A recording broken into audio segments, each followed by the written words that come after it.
politique et le faible écart de voix dimanche soir à l'issue du second tour des municipales à Lille a incité les candidats malheureux à contester le résultat du scrutin. Bonsoir, vous êtes avec nous, Simon Colaon. Et contre toute attente, c'est la dernière arrivée qui a été la première à lancer les hostilités. Et oui, Violette Spielbout vient d'annoncer justement qu'elle allait déposer un recours demain. Alors on rappelle que tous les candidats, comme les électeurs d'ailleurs, peuvent déposer un recours devant le juge des élections au tribunal administratif. La candidate qui est arrivée en troisième position avec 20,58% des voix dit avoir listé un certain nombre de griefs, parmi lesquels des pressions qui auraient été exercées en fin de campagne sur des associations lilloises. Elle doit détailler ça dans une conférence de presse qui est prévue demain. Les Verts, distancés de 227 voix, qui étaient les grands perdants, est-ce qu'ils pourraient aller sur ce terrain-là aussi ?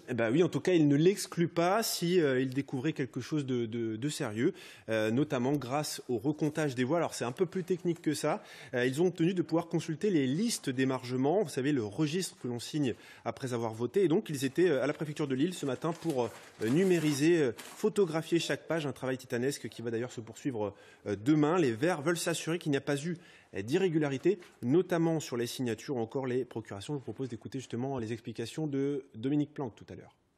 C'est très long, parce qu'il y a 127 bureaux avec des listes d'émargement de premier et second tour à vérifier, donc on n'a pas fini. On avait établi une liste de bureaux qu'on voulait vérifier en priorité, donc on les a à peu près fait tous ce matin. On n'a pas a priori d'éléments particuliers. Il y a des choses un petit peu incohérentes d'un bureau à l'autre. Après, c'est quoi ? On a bien compris la contestation, Simon, mais il faut aller vite, très vite. Oui, la date limite, c'est demain, vendredi à 18 h. Après, il sera trop tard. Et le tribunal, ensuite, 3 mois pour statuer. Merci beaucoup, Simon, pour ce complément d'infos.